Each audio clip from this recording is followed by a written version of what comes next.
Set Phasers, a highly illogical Star Trek podcast.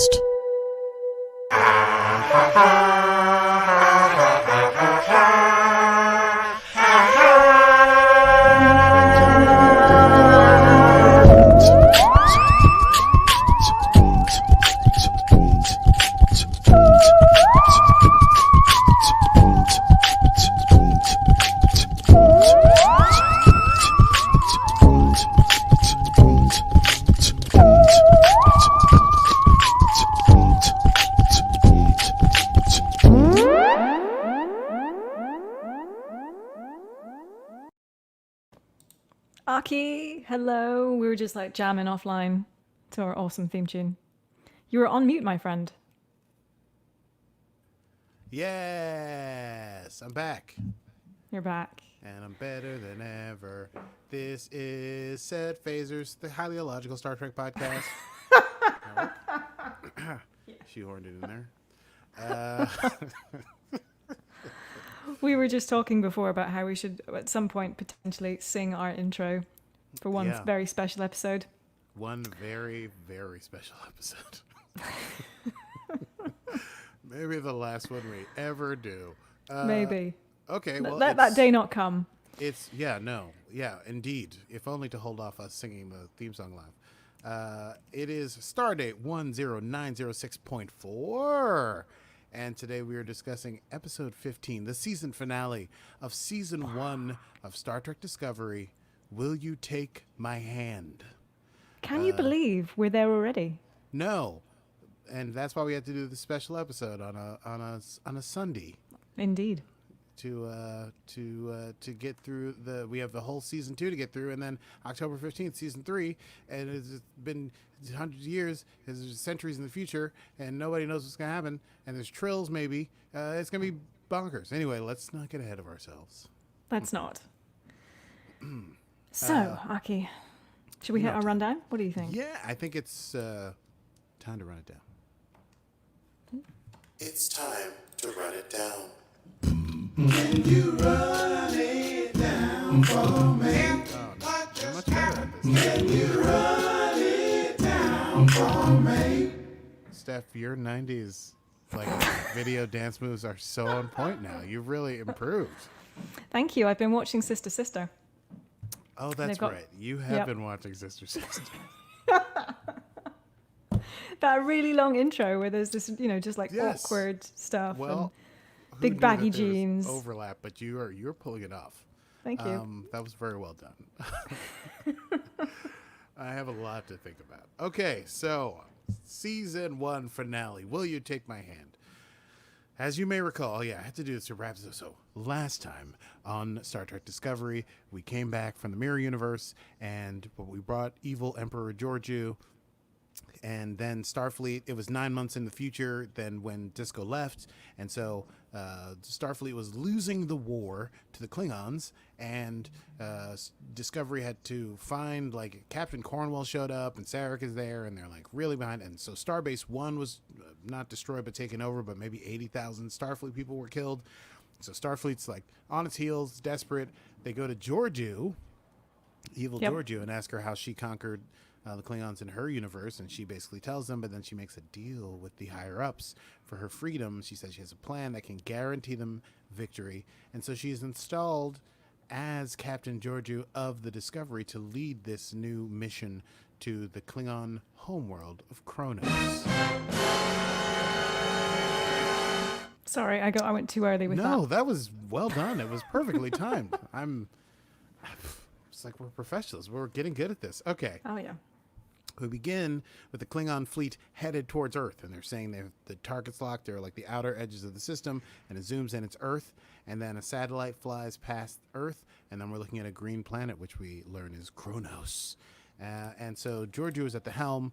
Disco is headed to Kronos. The plan, as far as we know, is to find one of these hollowed-out volcanic chimneys, to use the spore drive to jump into the volcanic chimney, and then to use a drone to make a tactical map of the entire planet's surface and their defenses, and then engage in an all-out assault of Kronos to draw the Klingons back to the homeworld and be able to negotiate them from a place of balance. So George is at the helm. She's kind of being super Terran while being Giorgio, and it's embarrassing Saru and Michael. And eventually Michael almost tries to like out her by being like, hey, where are you from again? What's that little town that you went to? Like all those beaches that we... And so Giorgio says, let's take a walk. And they go out into the hall, and Giorgio's like, if you ever try to out me, I'll kill you. Well, she says, I'll throw you in the brig. But it seems like a deep threat. And they're discussing sort of like, Michael's like, what's the real plan? There's this whole feeling that like Giorgio obviously is hiding. So she's the emperor. She's very adept at these Machiavellian sort of hidden moves. So what is the real plan? And Giorgio says, like, you're either with me or against me. And she says, I'm going to guarantee you victory. But she still doesn't quite tell you what the plan is. But she and Michael go to visit Laurel in the brig. And they say, we need to know which of these volcanic chimneys is the best one to land in for the best tactical advantage. And Laurel's like, I'm not going to tell you. The Klingons are winning the war. And then Michael's like, the Klingons are not winning. They're fractured, and they're using humans as fodder, and they're not really united. And Takuma's vision is being destroyed. And Laurel's like, I don't care. And then George is like, oh, I'm going to ask you for real. And then she lowers the force field, and she beats the living crap out of Laurel. And then Laurel just starts laughing, and she's like, you've already lost. So that doesn't work. And Michael's like, no, enough, because, Starfleet, we don't necessarily love torturing prisoners. She says there's another way. And so Michael and Evil Giorgio, the new buddy cop team, they go to visit Ash Tyler, Michael's former lover and former Manchurian Klingon candidate, who had his bones broken or something, and a psyche installed in the human, or the human psyche was installed in the The science is a bit fudgy. Science is so confusing. I hit my microphone. That's how weird it is. So anyway, they go to see him. He's like, they're talking about him. I, for a second, forgot that they were actually in the room. I thought maybe they were like looking at a holodeck, because he's like just tying a knot the whole time. And they're like, George is like, he's of no use to the Federation. He's neither human. He's neither Klingon. Does he know things? Is it worth it? Who cares? And he's just like, this is a bowline knot. Doesn't slip, doesn't stick. It's solid. And it reminds me of being a human. It's one of my first memories. So anyway, he's working on his human memories. But he agrees that since he can access all of Vok's memories, that he can sort of be their intelligence liaison. He can be their liaison to figure out which of these chimneys they can get the discovery into. And so he goes in, and they show him the 3D map, and he says, well, some of these have been destroyed or flooded, so they don't work. We can land the discovery here, but it's not connected to the tactical structures of the planet. So we need to get over to this other one, which we can get to on foot if we go through the seedy district of Kronos City. And we have to go to this, the Shrine of Molor, because they used to throw human bodies in there. But that's right. that chimney, yes, is the one they need to get to. And so George is like, great. Tyler, I want you on this mission. Obviously, she wants Michael. She goes, and we need one more person on this very delicate and sensitive mission. We're going undercover as weird human smugglers. And she brings in Tilly. And Tilly, up to this moment, does not know that this is Evil Giorgio. So she comes in, and she's being a total Tilly. And she's like, oh, it's so great to meet you. I've heard so much about you. I'm so excited. And then Giorgio gets real weird. And she's like, oh, the people we've killed and the Kelpians we've eaten or whatever. And then Tilly's like, oh, no, this is not Giorgio. That was a very good comedic moment. I enjoyed it. That was definitely a Tilly moment in there. Just the way that she handled that. Yeah, the way that she also kind of was like, what is going on here? So that's the team. And they're gonna be the ones that go actually on world and make the walk from the one volcanic place to the other one to drop the drone. And so they all get dressed in super cool black clothing, which I thought was cool. And they do a slow motion walk. Disco jumps to the volcano, and they are transported off the ship into what I describe as the Kronos Bazaar Skid Row,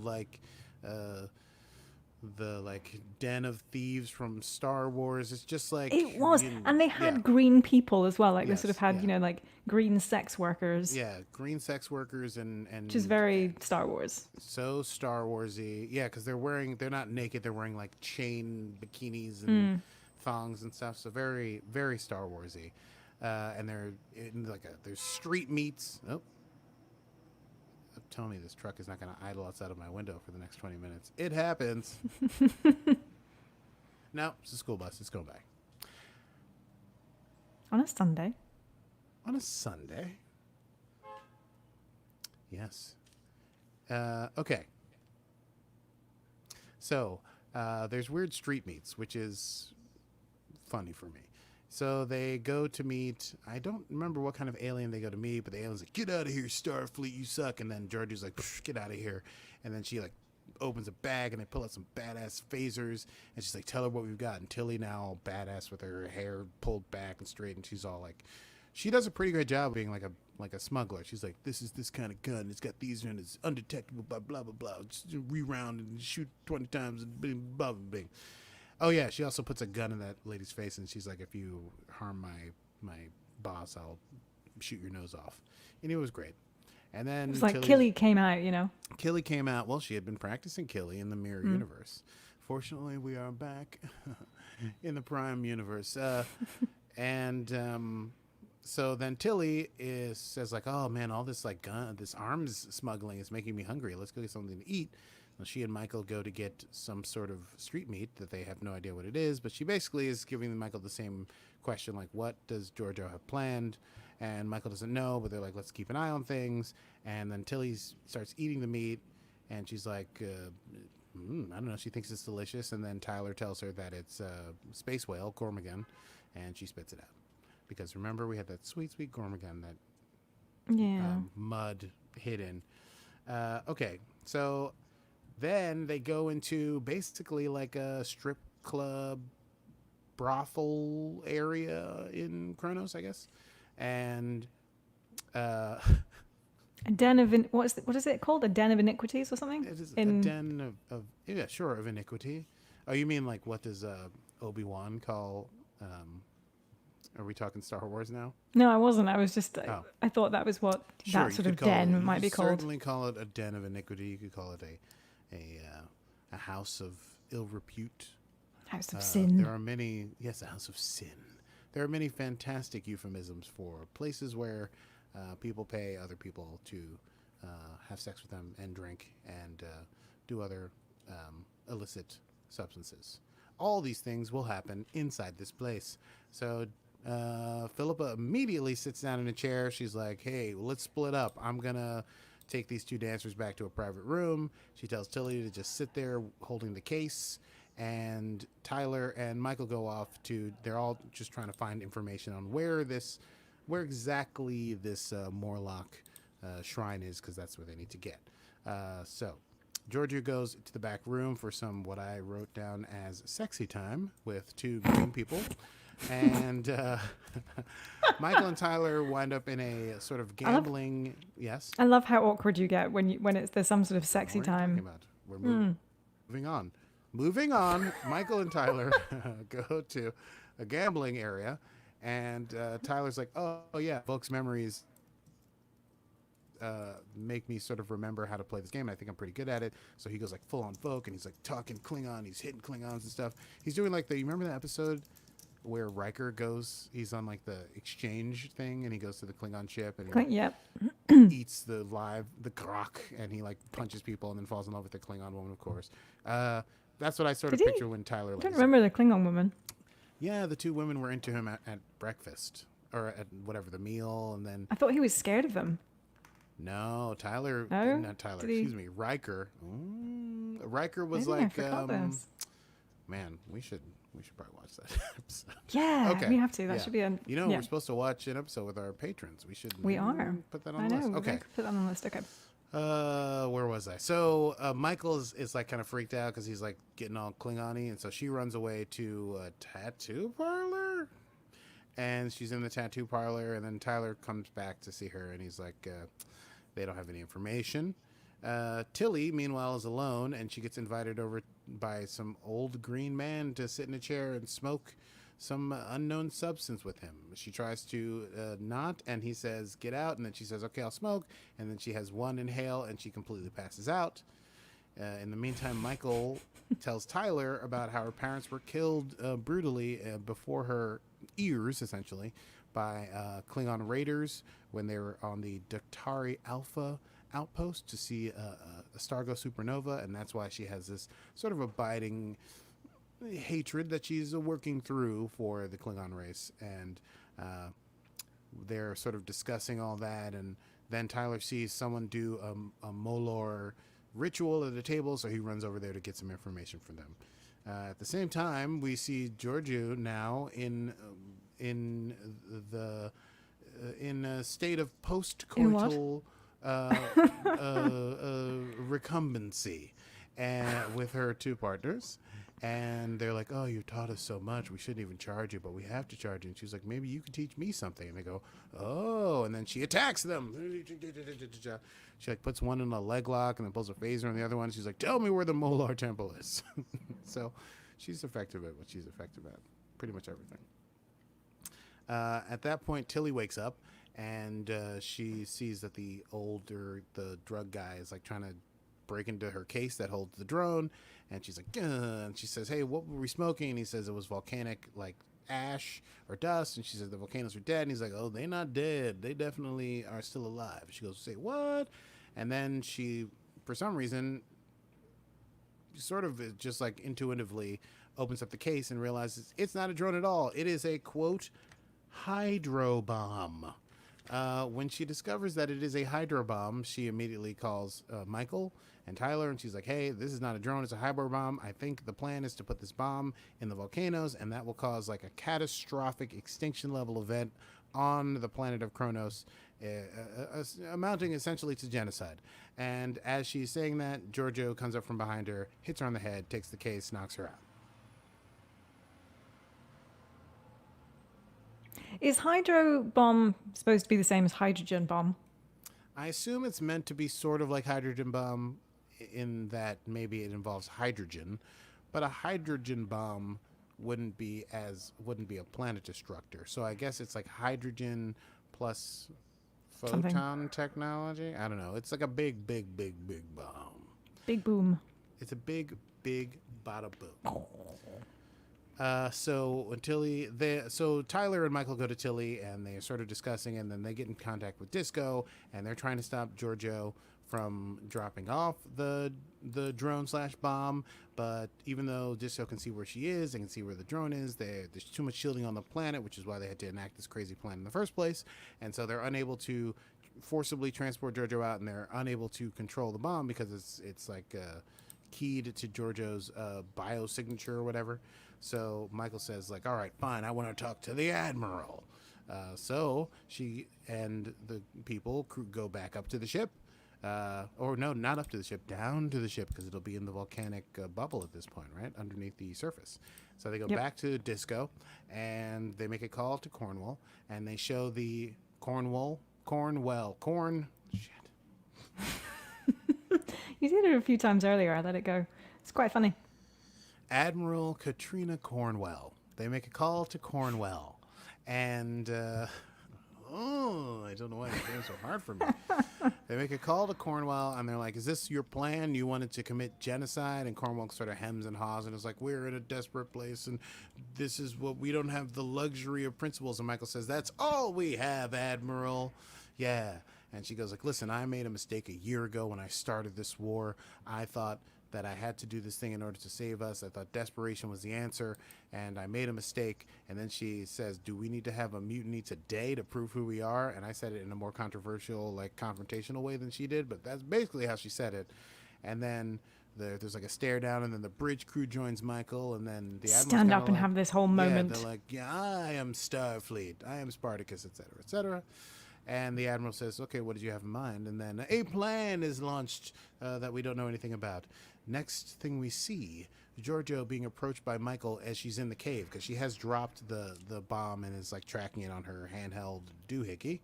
And Michael says, "Listen, you can keep your freedom, but give me the detonator and get out of here. We're not following this plan." And Giorgio's like, "Oh, you talked them out of it. Of course you did." She says, "Did it ever occur to you that I was doing it for you so you didn't have to get your hands dirty, but so you could survive?" And Michael's like, "No, we don't want to survive this way. It's not worth it to survive like Starfleet this way. And then Giorgio, after being like, you're nothing, she goes, well, you could join me. They'll be at our mercy. She says she's not like Michael's Philippa, but there's obviously a bond between them that they cannot deny. And that is even more clear when Michael says, I will not join you. And then Giorgio pulls a phaser on Michael, and she's like, oh, yeah? Well, you're not going to get this bomb from me. And Michael's like, you should take your freedom, or you're going to have to kill me. And even if you escape, my ship will destroy you. So you can get out of here. All you have to do is watch me die again. And then she puts the gun right in her chest. And then Giorgio relents because she's like into Michael. She does like her, and they like each other, and it's sweet, even though we sort of know that this evil Giorgio has killed millions, billions, trillions of people. Billions and billions of people. And so George is like, fine. Yeah. I don't remember. It's that, isn't it? Billions.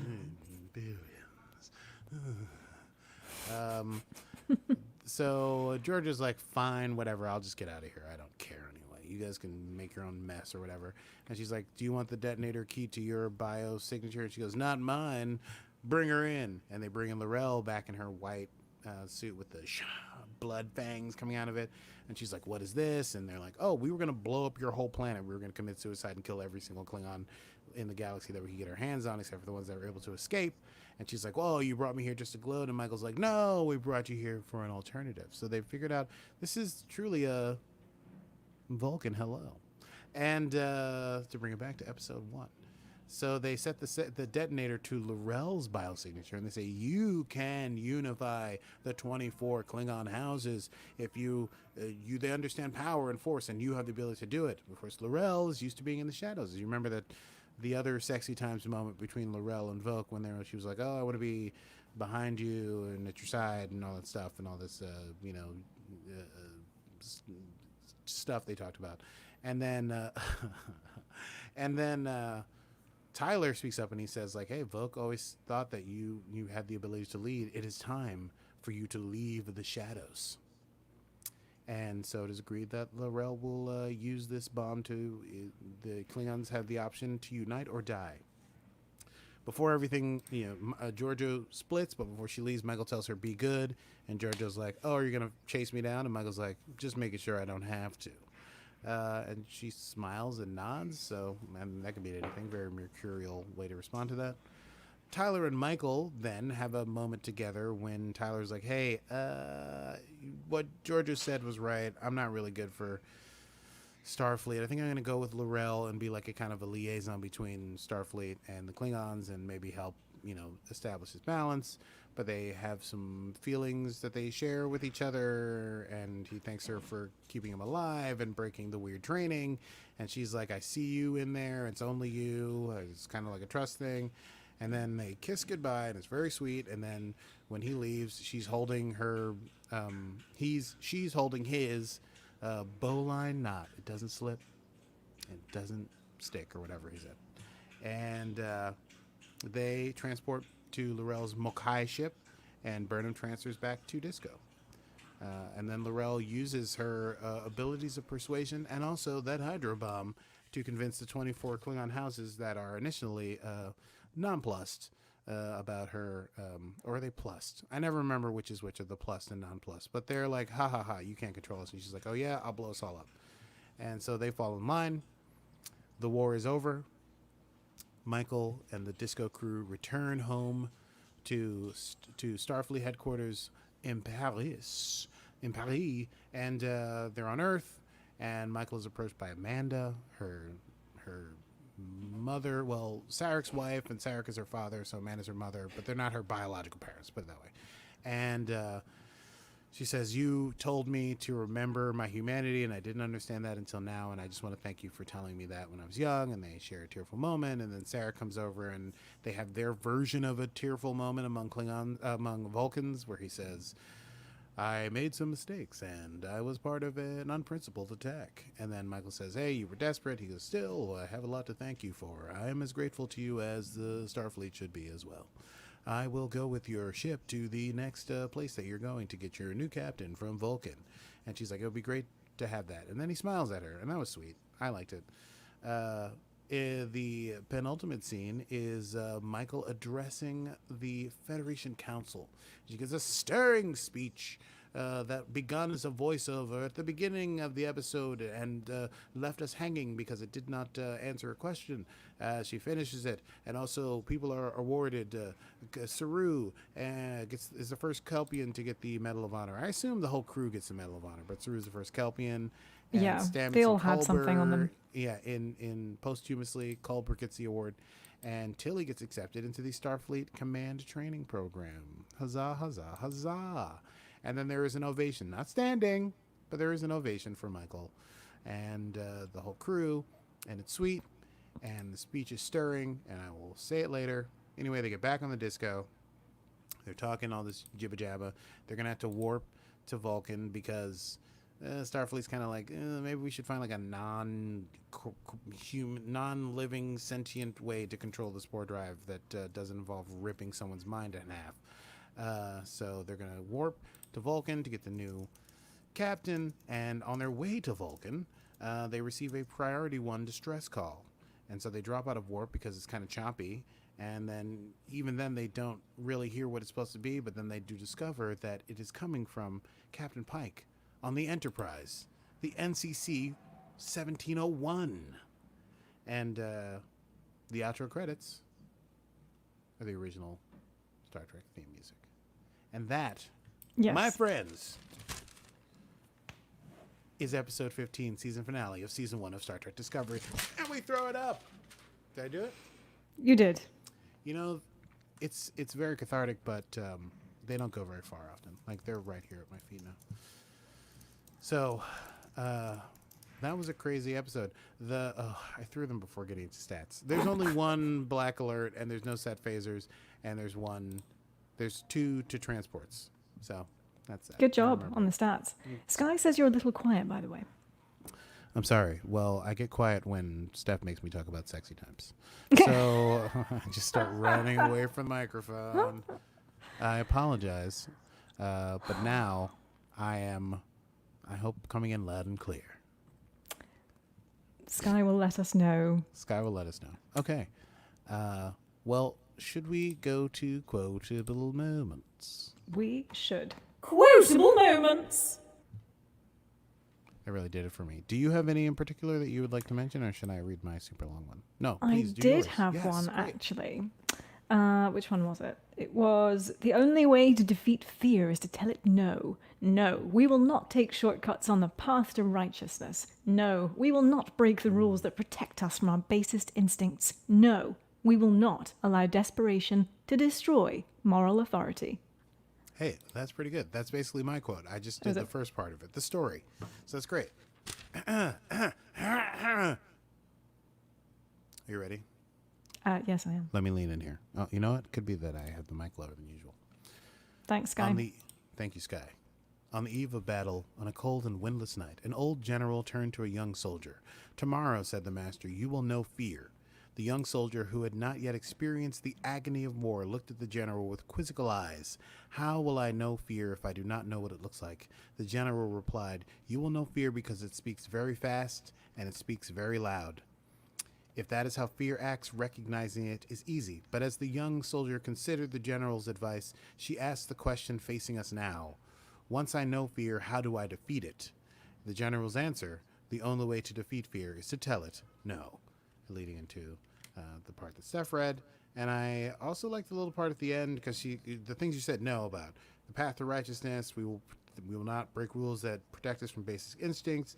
We will not let desperation destroy moral authority. And then she says, "I am guilty of all these things." Some say that in life there are no second chances. Experience tells me that this is true, but we can look only forward. We have to be torchbearers, casting the light so we may see the path to lasting peace. Booyah. I quite like the torchbearer reference, obviously, given with the Klingons. Yes. Also, I thought this was a wonderful way to sum it up, because really the conflict that begins, I mean, I maybe have watched this too many times, but I felt like the old master was the original Philippa Georgiou, and the young soldier is Mike, Michael Burnham in the first episode, and George was saying, it's scary because the Klingon torch ship is here, and Michael was scared, but she wanted to react in this way that was anti-Starfleet, and George was telling her, no, this is not what Starfleet does, and that's what led Michael to her terrible mistake, and that's why she says, I've made all these mistakes. Anyway, not to get into a whole Qapla Corner thing, but why not? okay, listen. People tell me that this series is too dark. It's too serious. Starfleet's about happiness and hope and whatever. Now you listen to me, chumps. You pataks. The whole thing is that it just takes longer for this. These are more trenchant, more complex issues, not unlike what Gene Roddenberry originally visioned. And in the end, it is about upholding the principles of Starfleet. It is about being true to core values and about finding a way that is not somehow compromising the ideals of peace and freedom and discovery and exploration and camaraderie. But we don't get that at the end of every episode. We get it sort of at the end of every arc, end of every season, and the characters go through complex emotions and make bad choices, but then eventually come around to the right decision. And so I would argue, if you think the show is too dark and that it goes against all the notions of Starfleet, that it is you, my friend, who, unlike Tilly advises us in the penultimate episode, are unwilling to face the darkness within yourself and to tell it that fear no. And here endeth my Qapla Corner. I wish I had papers to throw. I feel like you've been holding back on us all this time. Ooh, yeah, with Qapla Corner. I mean, I'm actually exhausted now. I spent myself. Shall we, gosh, I guess it's time to talk about what happens next. Time. Dun, dun, dun. Dun, dun, dun. Next time on Set Phasers. I just realized that again I got too excited and did not look up the next episode names. And though I can sort of remember them, I think it would be smart not to do that. I'm gonna Google it. No, don't beat me. Don't beat me. Okay, I found it. All right. You found it? Brother. Fine, whatever. Sorry. No, it's fine. It's whatever. This is my fault. All right, so this Friday we will continue with the next 2 episodes of Star Trek Discovery, Season 2, Episode 1, and hold on to your butts. The Enterprise is here, so is Captain Pike, and many people that you may or may not know of if you ever watched the original pilot episode. The first episode is called Brother, and the second episode is called New Eden. If you're watching along with us, watch those 2 episodes so you're not confused when I go completely off the rails. If you have enjoyed our program, I got too excited. No, if you've enjoyed our program, then you can catch us every Friday and sometimes on Sunday in the middle of the day on Facebook Live or as a podcast every Monday, wherever podcasts come from. So please download and subscribe. Wherever podcasts come from. I love that. It's like saying, where do babies come from? Where do podcasts come from? Storks, right? Yep, that's it. Podcast stork. Podcast Storks, yep. We are on Facebook, of course. That's probably where you're watching us now. At Set Phasers Podcast. And don't forget Instagram as well. We post some fun things there too. And feel free to follow along and join in the conversation of all things Trek. And please, if Star Trek Day is coming up next week. It is. It's so many announcements. We're super excited. So we'll be posting a lot to our page on Tuesday. And also screaming a lot alone in my apartment. If you want to support us on our continuing mission to discover what Discovery has in store for us, we'd only be delighted. You can patronize us, we can take it, by going to patreon.com/setphasers and donating to our cause. Until next time, I'm Steph Mans. And I am Akie Burmese, and this has been Set Phasers, a highly illogical Star Trek podcast. Computer. End program.